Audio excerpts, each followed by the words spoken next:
अस्सलामुअलैकुम। अस्सलामुअलैकुम। मेरा इंटरनेट थोड़ा सा प्रॉब्लम कर रहा है, तो may be it will disconnect in the middle, but I will reconnect immediately. So अगर कट जाए तो प्लीज वेट अराउंड, ठीक है? तो let's start this meeting. We are going to continue from the point जहाँ पे हमने पिछले लेक्चर एंड किया था। तो let me just share my screen and we can continue. Right. So what we have to do in this lecture is basically discuss a problem of space stress. ठीक, इस problem का basic introduction मैंने अपने recorded lecture के start में दे दिया था, but I am going to repeat that and we are going to then solve this entire problem today.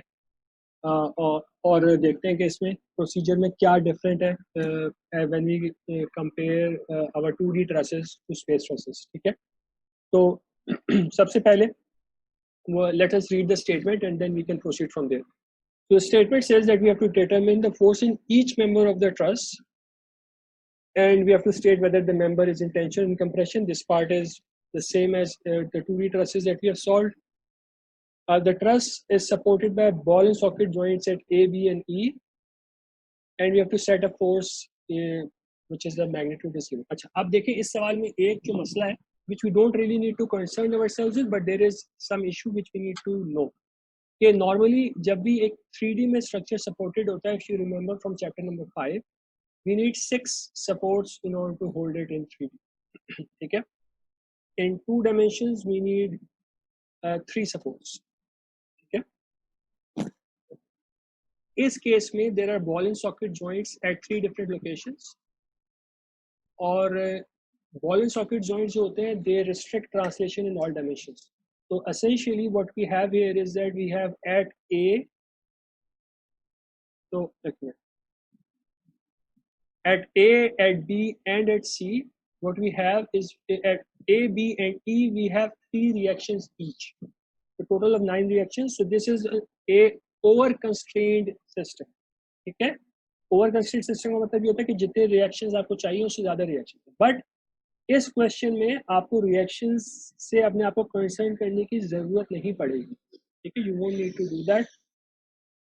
You will be able to solve this problem, क्योंकि truss structure solve करना है तो we will be able to solve our structure by going from point D to point C. हमने पिछली class के and पे record lecture के and में बात की थी, but I am going to repeat this. अच्छा, तो सबसे पहली चीज तो ये कि रिएक्शंस इसमें ज्यादा हैं, तो अगर आपसे रिएक्शन निकालने का बोल दिया जाएगा तो then you are stuck, you can't actually solve reactions for this particular problem. So मसला, but you are not asked, so we don't need to worry about this. फिर इस सवाल को सॉल्व करने के लिए हमने स्कीम ऑफ ऑपरेशंस क्या करने पड़ेंगे हमें. हम स्पेस स्ट्रेसेस के अंदर अगर मेथड ऑफ जॉइंट्स अप्लाई कर रहे हैं, then at every joint we are writing summation F X, summation F Y and summation F Z. 3 equations लिख रहे हैं. हर जॉइंट के ऊपर we can solve for 3 different unknowns. ठीक, तो at point D we have 3 truss members connected, तो 3 unknown है. पॉइंट सी के ऊपर we have 1, 2, 3 and 4 truss members connected, so we have 4 unknowns. At B we have 2 truss members but we have 3 reactions. At A we have 2 truss members and we have 3 reactions. तो D के ऊपर 3 unknown है, C के ऊपर 4 unknown है. ठीक है, B के ऊपर 5 unknown है including the 3 reactions, and A के ऊपर 5 unknown है including the 3 reactions. ठीक है. Now, so if we look at this structure and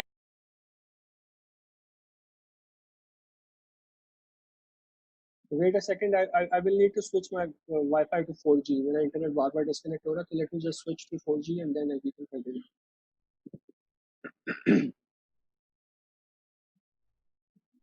Okay, so please acknowledge somebody. Can you hear me?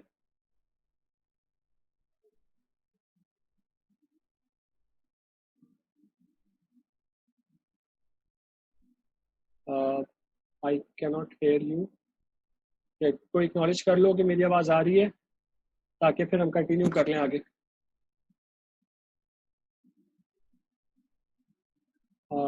Anas, I cannot hear your voice, so maybe somebody can type if you can hear me. Okay, so Shapar Ali, okay, so right, अब I am hoping you guys can hear me. अगर नहीं हुआ तो please chat में लिख दो मुझको कि आवाज नहीं आ रही. ठीक है, अगर okay that's good Anas. Right, तो आपके माइक में शायद आई डोंट नो कोई इशू है, आई कांट हियर यू. ठीक है, एनीवेज तो लेट अस कंटिन्यू फॉरवर्ड. तो हमने अभी करना ये है कि हम जॉइंट डी से स्टार्ट करेंगे अपना solution, and after solving joint D we are going to solve joint C. तो this is the screen now. Let us move forward. तो joint D से हम शुरू कर रहे हैं, उधर से हम joint C के ऊपर जा रहे हैं, एंड joint D के ऊपर हमारे पास तीन unknowns फाइंड हो जाएंगे, AD, BD और CD.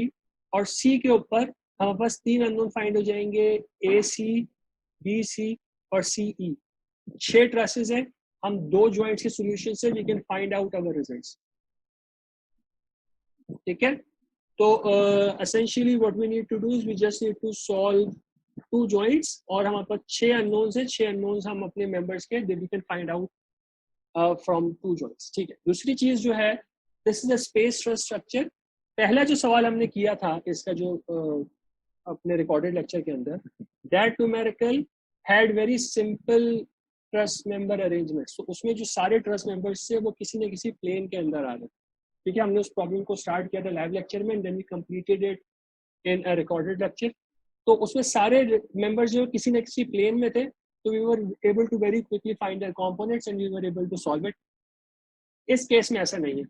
इस केस में क्या हो रहा है कि हमारे पास कुछ मेंबर्स जो हैं वो 3D के अंदर ओरिएंटेड. तो फॉर एग्जांपल अगर आप पॉइंट डी को देखें, पॉइंट डी की location is not in a certain plane. इसी standard XYZ plane जो हमारे पास XY plane या X या YZ plane या XZ plane, इसमें नहीं, स्पेस के अंदर है.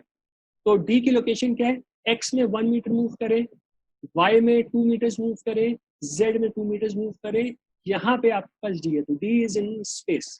तो ठीक है, तो D के साथ कोई भी पॉइंट कनेक्टेड होगा तो ये जो ट्रस्ट मेंबर्स है इनके तीनों कंपोनेंट्स आएंगे, इनके फोर्सेस के XYZ तीनों कंपोनेंट्स. तो जब भी आपके पास दो, एक बार हो या ट्रस्ट का मेंबर हो जिसके दोनों एंड के कोऑर्डिनेट्स हमें पता हो और उस मेंबर की फोर्स निकालनी हो, तो if you remember from chapter number 2 हमें जो मेथड यूज करना पड़ता है that is a position vectors method. तो हमें for example in member C D if you want to find the force, तो हमें आर, अगर मैं डी से सी की तरफ ओरिएंट करके फोर्स निकाल रहा हूँ, then we have R C minus R D. That will give me RC relative to D. I will divide this by the magnitude of RC relative to D to get the unit vector. Unit vector को मैं force के magnitude से multiply कर दूंगा FCD which is unknown. तो मेरे पास FCD एक unknown magnitude और known direction यानी unit vector known है, इसके साथ मेरे पास FCD का एक vector बन जाएगा. Same thing we will do for AD and BD. तो तीन forces मुझे निकालनी है at point D. These are the three forces. सबसे पहला काम स्पेस स्ट्रेसेस में ये होता है कि we need to find out the vectors of all the forces at the joint. once we know the vectors then we can go ahead and we can write summation fx, summation fy and summation fz. ठीक है, so let's see how we can solve this problem.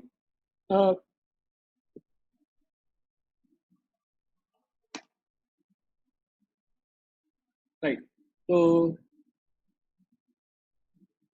remember that we are starting from point D. ठीक है, point D से शुरू कर रहे हैं. Point D के ऊपर हमारे पास जो अननोन्स हैं, there are 3 unknowns at point D. तो we have a force in AD, in BD and CD. तो हम तीनों अननोन फोर्सेस को टेंशन में अज्यूम कर लेते हैं. That is going to be easier. ठीक है, अगर रिजल्ट नेगेटिव आया तो वो कंप्रेशन हो जाएगा. तो this is F A D, this is F B D and F C D. तीन फोर्सेस हैं. ठीक है, तो we are trying to solve point D. Right, सही है, पॉइंट डी सॉल्व कर रहे हैं. तीन फोर्सेस है. एक अप्लाइड फोर्स एफ है जो कि मुझे पता है, दिस इज -200I + 400J. ठीक, तो in order to solve this thing what do we do, we first write the vectors. तो मुझे सबसे पहला काम ये करना है कि मुझे एफ ए डी का वेक्टर लिखना है. This is going to be the magnitude F A D multiplied by the unit vector directed towards A from B. सही है. सेम चीज मुझे BD के लिए भी करनी पड़ेगी और CD के लिए भी करनी पड़ेगी. तो अगर मैं यूनिट वेक्टर निकालना चाह रहा हूँ a relative to d, this is what, this is r a relative to d divided by the magnitude r a relative to d. ठीक है, r a relative to d क्या चीज है, r a relative to d is r a minus r d. r a is just the coordinates of a, r d is just the coordinates of d. d के coordinates क्या हमारे पास 1 2 2, सही है. तो R A minus R D is, R A is 0, तो this is R A minus R D divide by the magnitude of R A minus R D which is R A relative to D. R A मेरे पास 0 है, essentially आया minus R D. Minus R D becomes what, minus I plus 2j plus 2k. Minus के साथ तीनों चीजें आ रही, तो minus I minus 2j minus 2k divided by the magnitude. ठीक है, the magnitude becomes 1 square plus 2 square plus 2 square. So this is 1 square plus 2 square plus 2 square under root 4 plus 4 plus 1 is 9, under root is 3. What I get as a unit vector is minus 1 upon 3i, और करीब करके लिखते हैं थोड़ा सा ताकि fit हो जाए, minus 1 upon 3i minus 2 upon 3j minus 2 upon 3. ठीक है, तो this becomes my unit vector for UAD. तो FAD becomes FAD magnitude multiplied by minus 1 by 3i. Ahmad एक मिनट बेटा, बस ये लाइन लिख लो फिर बता दीजिए. जी पूछिए.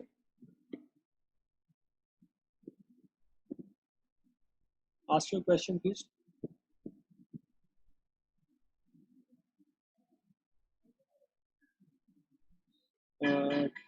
There is no question. गलती से हो गया था. Okay, no issue. तो let's continue forward. उसके बाद हमने क्या करना है, उसके बाद हमने दूसरी फोर्सेस भी इसी तरीके से लिखनी है. तो F C D is the F C D magnitude multiplied by U directed towards C from D. ठीक है, डायरेक्शन जो है वो सी की तरफ है फ्रॉम डी, तो सी रिलेटिव टू डी चाहिए. This is R C relative to D divided by the magnitude of RC relative to D, सही है, which is RC minus RD divided by the magnitude of this entire thing. RC मेरे पास क्या है, RC is only along the y-axis. ठीक है, y-axis के ऊपर लाई कर रहा है C, तो C के coordinates क्या होंगे, x में 0 और z में 0, because it is on the y-axis. Y-axis में this is 2 plus 1.5, it is 3.5. ठीक है, तो we have 3.5 J minus RD. RD remains the same. ठीक है, RD remains the same. तो this RD क्या है मेरे पास, 1i plus 2j plus 2k. तो माइनस कर देंगे i plus 2j plus 2k को, and this gives me QC equal to, and I need to divide this thing also. This thing divides by the magnitude of this entire thing. ठीक है, तो इसमें जो मेरे पास magnitude आ रहा है, आई में कुछ भी नहीं है, जस्ट 1 स्क्वायर, जे में 3.5 माइनस 2 हो रहा है तो प्लस 1.5 स्क्वायर, और के में कुछ भी नहीं है तो प्लस 2 स्क्वायर. सही, माइनस प्लस साइन मैंने यहाँ पे नहीं लिखा बिकॉज जस्ट अ मैग्नीट्यूड. ठीक है, तो this is, you can find the magnitude of this thing from here. तब हमारे पास जो फाइनल रिजल्ट निकल के आएगा इसका, तो magnitude of the force is FCD. Unit vector becomes, I में सिर्फ -1 है तो इट इज -1 डिवाइडेड बाय, इस डिनोमिनेटर को सॉल्व करेंगे, you are going to get 2.69. ठीक है, this is in I.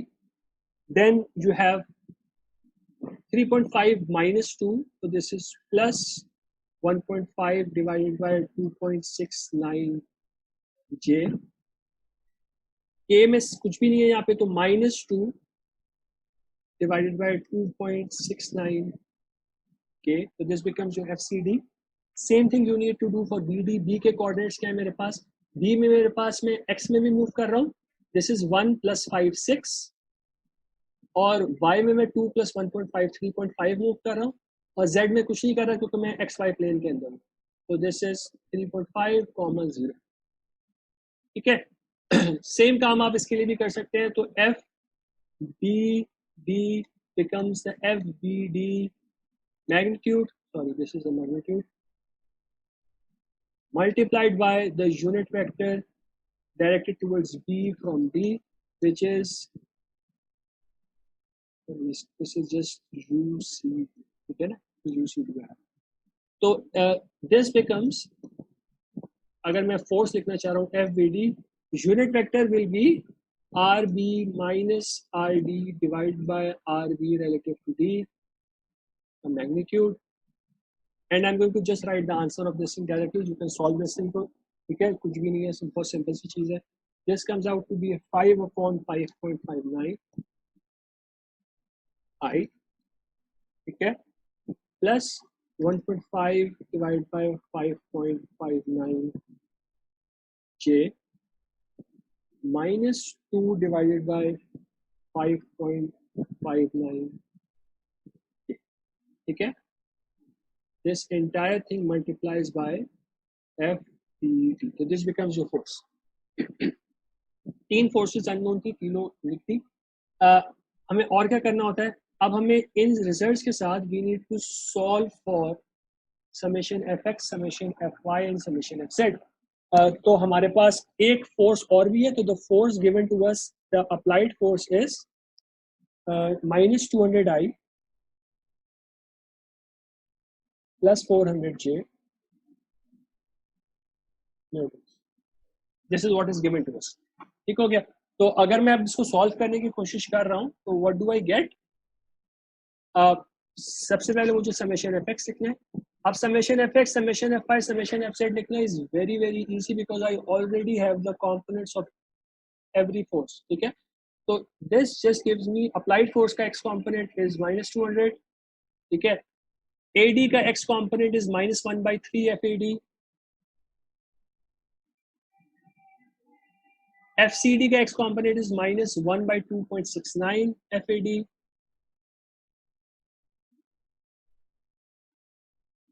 FCD. FBD का x component is plus 5.59 multiplied by FBD.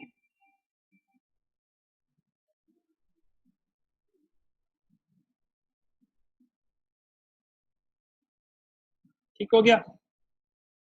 All of this is equals to 0. This is your first equation. सही है.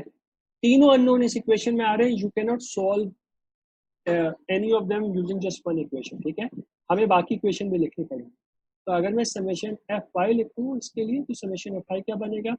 summation fy में भी कुछ भी नहीं करना. We just need to write all the components. तो ये फायदा होता है 3D के अंदर वेक्टर्स पहले से बनाने का कि you don't need to then worry about the components when writing the summation of forces because आपके पास components already बन के आ गए. So we simply need to just take the component from the equations and write it. So AD का y component is minus 2/3 multiplied by FAD. So it is actually minus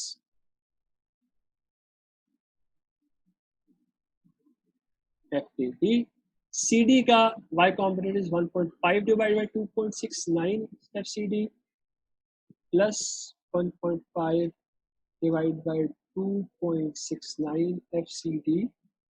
और FBD के लिए what we have is 1.5 divided by 5.59 FBD.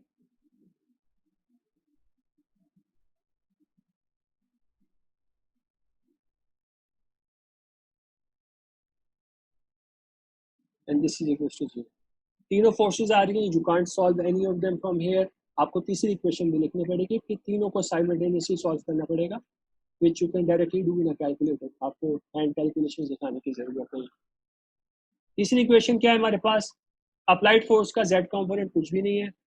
FAD का z component है minus 2/3 -2/3 FAD, -2.69 FCD, -2.59 -2 divided by 5.59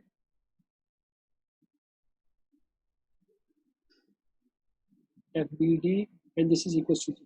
So you have three equations, 1, 2 and 3. तीनों के अंदर तीनों unknowns आ रहे हैं. You can't solve any of them separately, तो आपको तीनों को साथ सॉल्व करना पड़ेगा. साथ सॉल्व करने के लिए आप कैलकुलेटर के अंदर तीनों इक्वेशंस को डालिए. कैलकुलेटर में डायरेक्टली अवेलेबल होता है option. You can directly find out the three unknowns. ठीक है, तीनों आ जाएंगे नेगेटिव पॉजिटिव के साथ.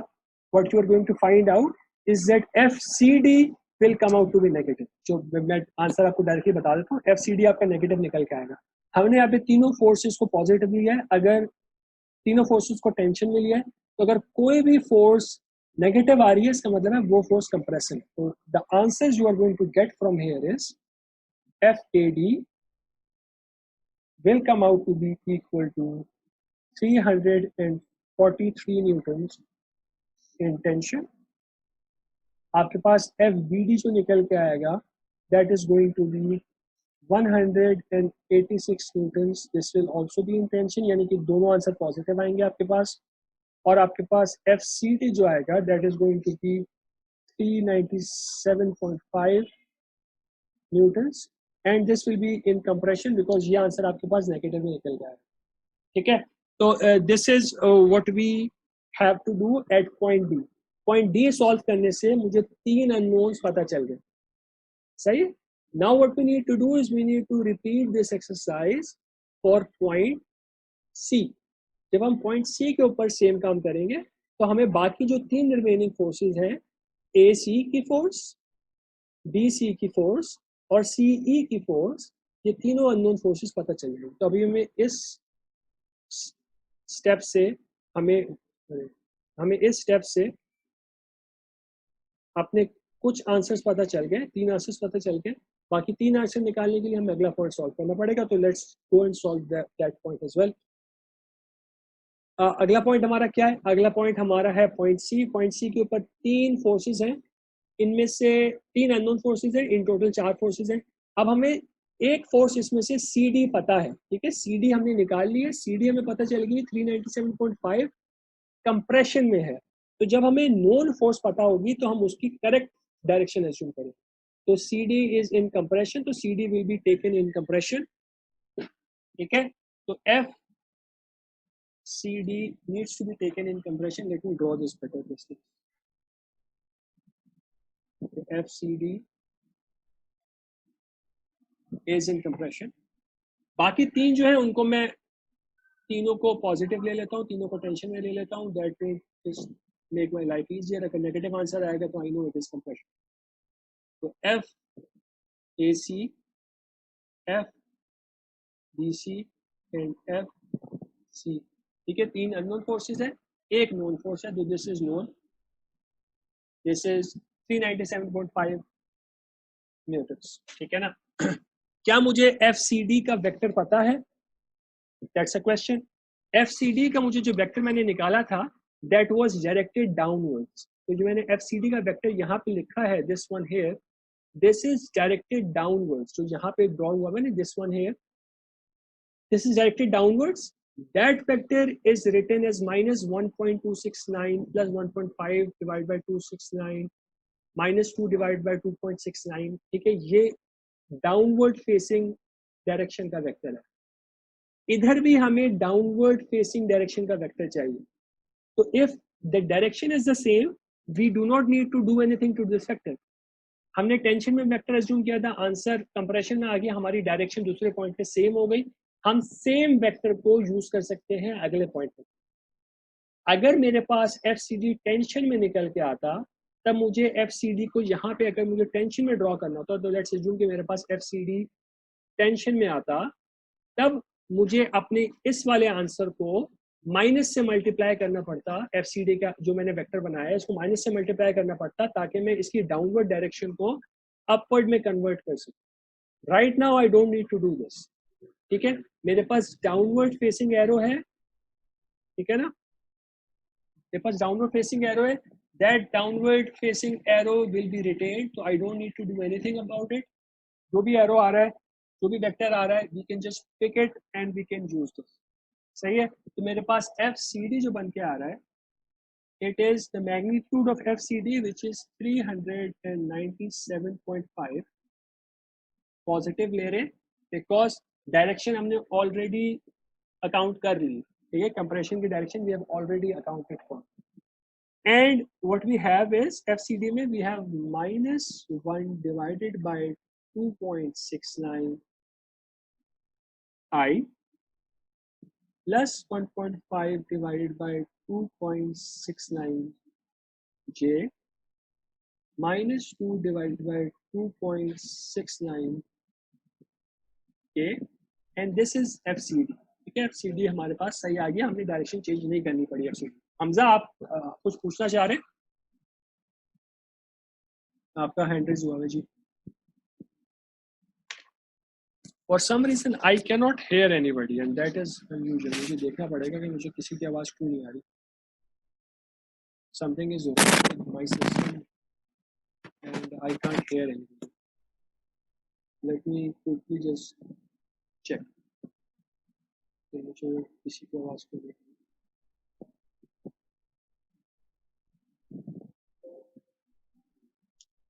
Keep this thing and yeah, so my mic is on, everything is on, something wrong with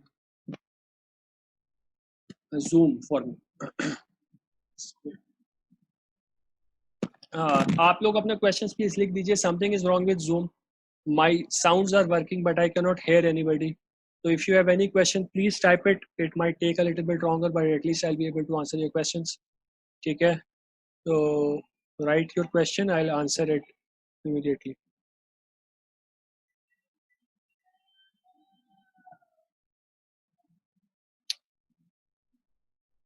Yeah, go ahead, ask on WhatsApp, no issue।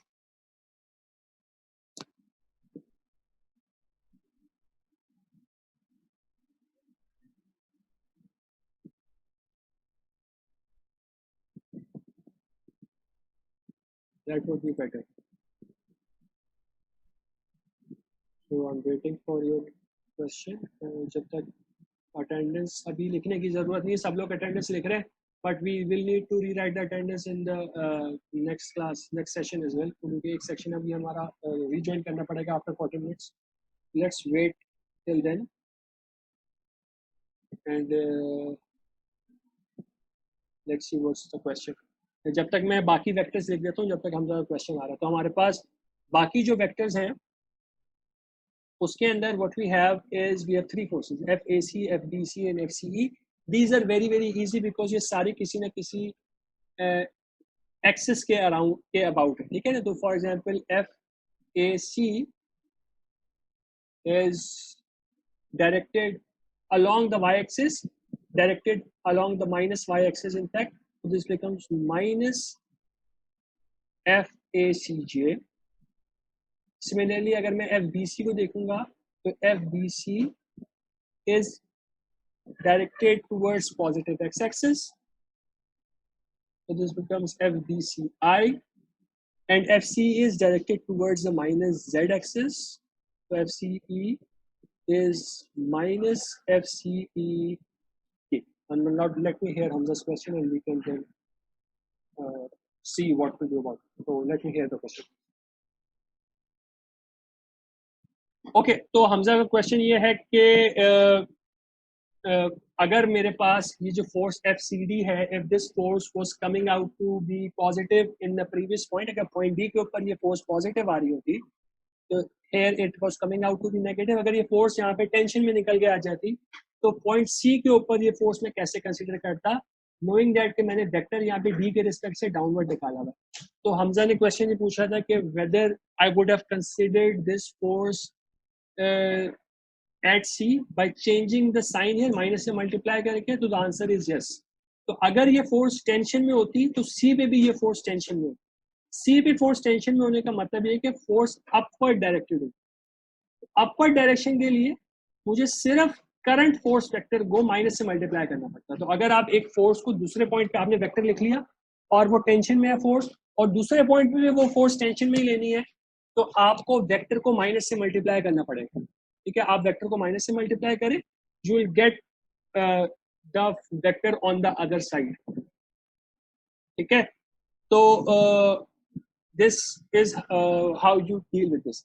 इस particular case में चूंकि हमारे पास कंप्रेसिव रिजल्ट आ रहा था एफसीडी का, तो हमारे पास एफसीडी के जो डी पे डायरेक्शन हमने इनिशियली जूम करके वेक्टर लिखा था, पॉइंट डी के ऊपर सेम डायरेक्शन है।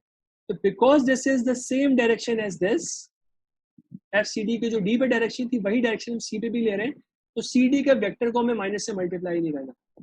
अगर हम इसको चेंज करते, टेंशन में ही लेते, then we would have multiplied this thing with minus, और ये सारे, ये प्लस हो जाता है, ये माइनस हो जाता है, और के प्लस हो जाता है। तो तीनों कंपोनेंट्स के साइन चेंज हो जाते। We don't need to do that right now because okay, देखो, let me go to the whiteboard and we can talk about this. तो मेरे पास एक सिंपल मेंबर है, जैसे सी डी। ठीक है, तो सी डी में मैंने क्या कहा कि मैंने कहा कि इन जनरल अगर मैं सी डी पे फोर्सेस ड्रॉ करूंगा, तो मेरे पास सी डी की जो फोर्सेस आएंगी, those forces are going to be, अगर मैं टेंशन में फोर्सेस ले रहा हूँ, तो forces are going to be like, तो this is F C D. ठीक है, एफ सी डी आ गई।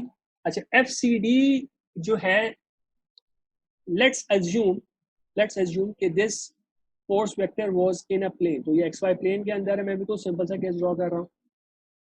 तो दिस फोर्स हेयर, ये जो वेक्टर है सी के ऊपर, ठीक है, सी के जो ऊपर वेक्टर है, दिस वेक्टर इज, लेट्स और अज्यूम, और आसानी कर लेते हैं, let's assume this angle is 45 degree. तो एफ सी डी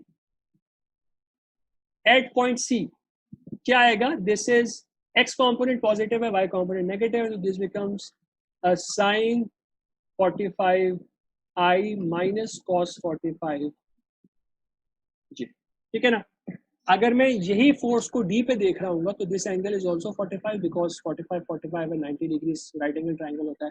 तो the same force F C D at D is going to B,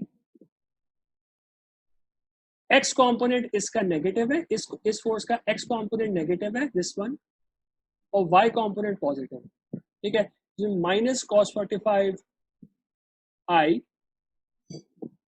plus sine 45 जी। ठीक है, तो सेम फोर्स है, मैग्नीट्यूड, अच्छा इसको मैंने मल्टीप्लाई भी करना है, तो let's say I multiply this with F C D, this becomes the force. अब सेम फोर्स है, दोनों इसकी दोनों पॉइंट्स के ऊपर डायरेक्शन क्योंकि ऑपोजिट होती है, आउटपुट दोनों पॉइंट्स की टेंशन है बाहर की तरफ डायरेक्टेड है, तो मैंने इसकी ये जो दोनों फोर्सेस बनी है, दोनों का माइनस साइन से मल्टीप्लाई हो रही है। अगर आप ऊपर वाली पॉइंट सी वाली फोर्स को माइनस से मल्टीप्लाई करेंगे तो डी वाली फोर्स आ जाएगी, बिकॉज यहाँ पे आपने उसकी डायरेक्शन चेंज करनी है ना, डायरेक्शन हमने चेंज करने के लिए माइनस से मल्टीप्लाई करना। बट मैंने जब सी सॉल्व किया, एफ सी डी, मेरा लेट्स से मेरा आंसर नेगेटिव आ गया, this means this was actually in compression. तो जब मैं डी सॉल्व करूंगा, तो मुझे इसको डी पे भी कंप्रेशन में ड्रॉ करने के लिए सेम डायरेक्शन में ड्रॉ करना पड़ेगा। ठीक है, बिकॉज मुझे अब डायरेक्शन चेंज करनी है ना। Now these two vectors are the same vectors, इनकी ना डायरेक्शन चेंज हो रही है, तो मैग्नीट्यूड सेम हो रहा है। तो जो सी का वेक्टर मैंने बनाया है, सेम वेक्टर डी पे भी एप्लीकेबल है। You get this point now? Acknowledge कर लो प्लीज, लिख के एक्नॉलेज कर लो।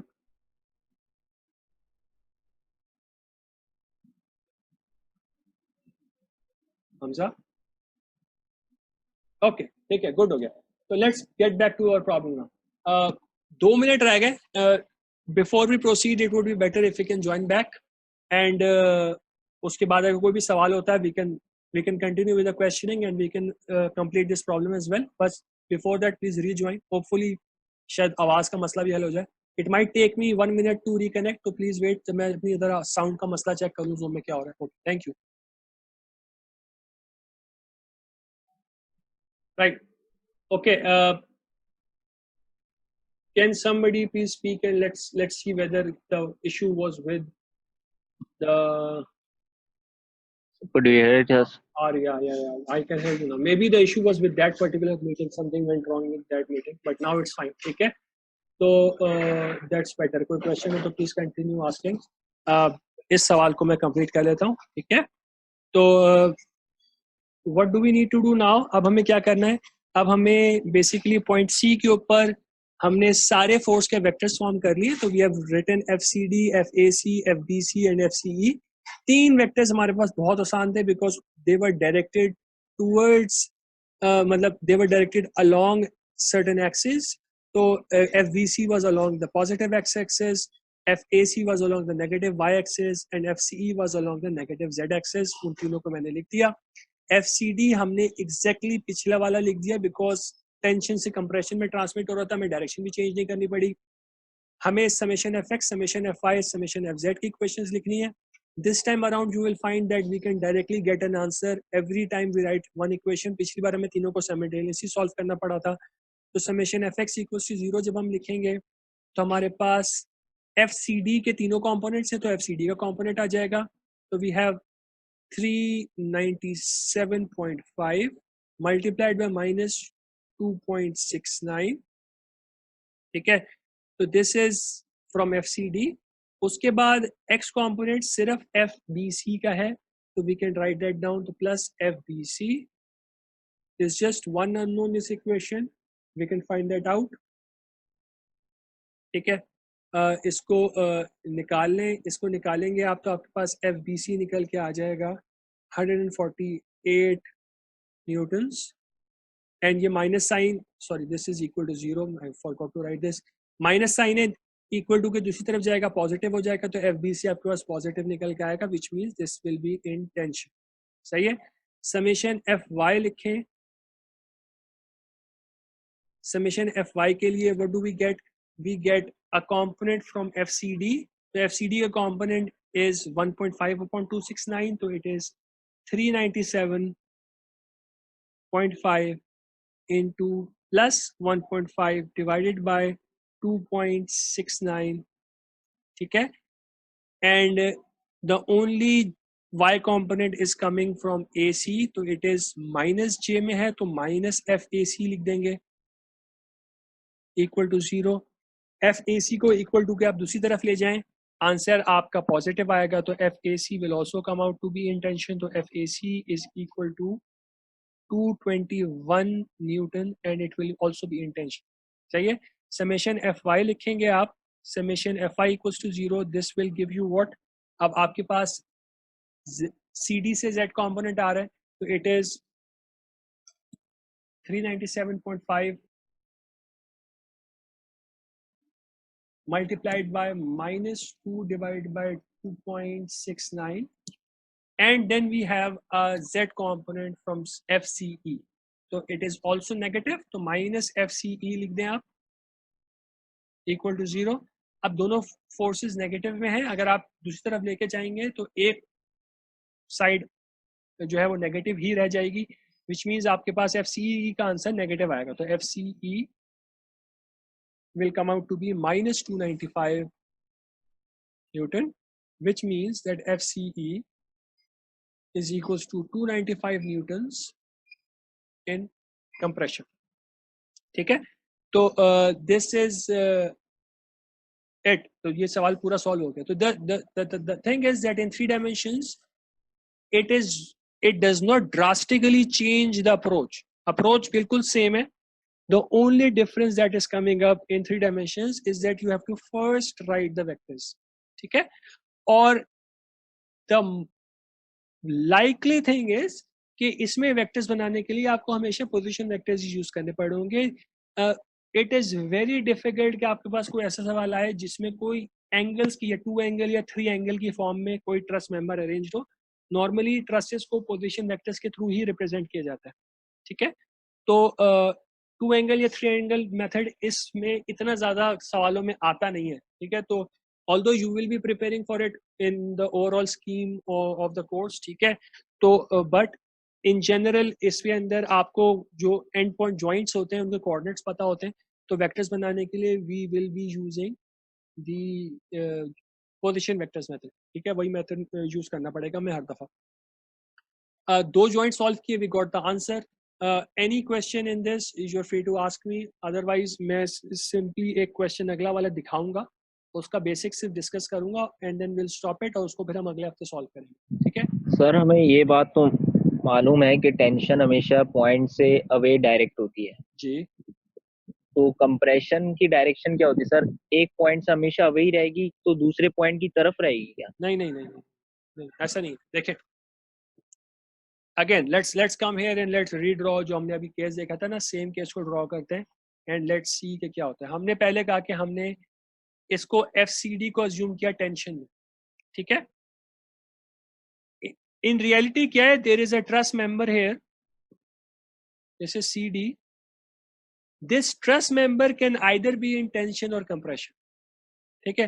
तो if this truss member is in tension, तो जॉइंट C जो है, जॉइंट C के ऊपर भी सेम फोर्स एक्ट कर रही है, और जॉइंट D जो है उसके ऊपर भी सेम फोर्स एक्ट कर रही है। तो FCD is acting here and FCD is acting here, ठीक है। इंटरनल फोर्स है ना, तो दोनों तरफ से सेम डायरेक्शन, ऑपोजिट डायरेक्शन और सेम मैग्नीट्यूड के साथ act, this is the complete picture, ठीक है। हम ये बीच वाली चीज को बनाते नहीं है, तो we don't usually draw this, we just draw the joints, हम ट्रस को नहीं शो करते, ठीक है। तो बीच में एक ट्रस भी है जो कि टेंशन में, तो जब हम बोल रहे हैं ना कि ये टेंशन में है, तो essentially we mean that it is in tension on both sides. अब अगर मेरे पास FCD नेगेटिव में आ जाता है, दिस मीन्स कि FCD का मैग्नीट्यूड अगर नेगेटिव है, तो FCD की डायरेक्शन दोनों साइड पे चेंज करनी पड़ेगी मुझको। So I will need to change the direction of FCD here, and I will need to change the direction of FCD here as well, ठीक है। तो if a member is in compression, it is in compression on both sides. मैंने अगर इसको इस तरीके से draw किया है कि एक तरफ मैं इसको टेंशन में ले रहा हूं और एक तरफ मैं इसको कंप्रेशन में ले रहा हूं, तो इनमें से कोई किसी एक साइड का मैग्नीट्यूड नेगेटिव होगा, तो if FCD comes out to be negative here, it will be positive here। और यही हो रहा था हमारे केस में, हमने एक पॉइंट के ऊपर टेंशन में लिया तो हमारा आंसर नेगेटिव आया, तो हमने दूसरे साइड पे उसका डायरेक्शन करेक्ट कर ली, कंप्रेशन में कर लिया, उसको पॉजिटिव ले लिया। लेकिन इसका मतलब ये नहीं है कि ये इधर टेंशन में है, इधर टेंशन में लिया तो आंसर नेगेटिव आ रहा था। तो in reality to you should know कि this thing is actually in compression। तो ये अगर कंप्रेशन में होगा तो this is going to be positive। सही है हमजा? एक ट्रस मेंबर या तो टेंशन में होगा या कंप्रेशन में होगा, ऐसा नहीं हो सकता कि एक साइड पे सेम ट्रस मेंबर कंप्रेशन में हो या सेम ट्रस मेंबर टेंशन में, ऐसा नहीं हो सकता। इसीलिए हम जब आंसर निकालते हैं ट्रस मेंबर के, तो हम एक चीज बोलते हैं सिर्फ कि FVC is in tension, FCE is in compression. हम ये नहीं बोलते कि FCE is compression at C and tension at E। The entire truss is in compression और टेंशन, दोनों एंड टू एंड चेंज नहीं होता, पूरा ट्रस एक साथ कंप्रेशन में होता है या टेंशन में होता है। You get this?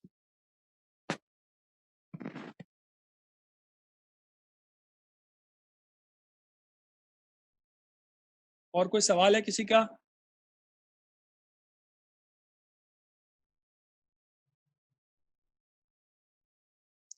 If you have any other question, please ask me.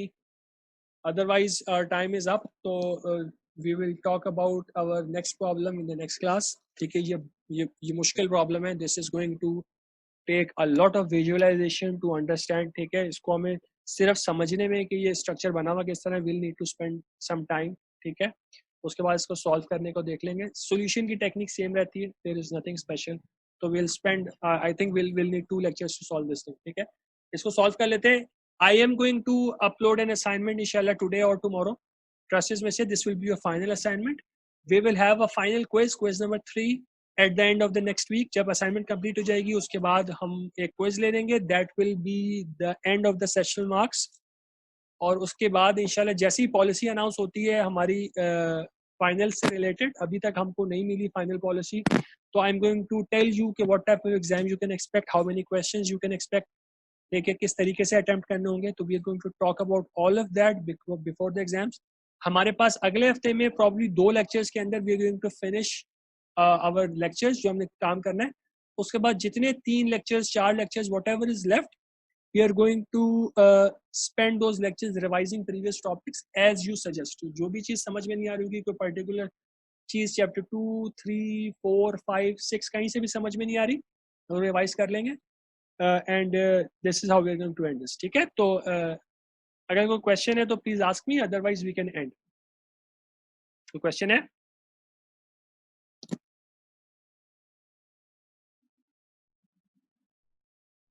Okay then, तो लेट्स एंड आवर लेक्चर. जी शायन. सर मुझे पूछ रहा था क्विज इसी चैप्टर का होगा? क्विज चैप्टर 6 का होगा. अब this is the final thing right. हमने चैप्टर 5 का तो ले लिया ना क्विज, तो अब चैप्टर 6 का क्विज होगा और उसी के असाइनमेंट दे दूंगा. तो आप असाइनमेंट करेंगे तो you are going to revise this thing in the assignment, और असाइनमेंट की सबमिशन डेट के बाद फिर हम क्विज रख लेंगे. ठीक है, तो दिस इज इट. तो let's end our lecture right now, और इंशाल्लाह फिर मंडे ट्यूसडे को we are going to continue solving this thing, और फिर वेडनेसडे ऑनवर्ड्स इंशाल्लाह आई एम प्लानिंग कि मैं रिवीजन के फेज में चला जाऊंगा ताकि हम पीछे कोर्स कुछ कवर अप कर लें और फाइनल एग्जाम की कुछ तैयारी हो जाए. ठीक है, तो let's stop. Thank you very much. अस्सलाम वालेकुम.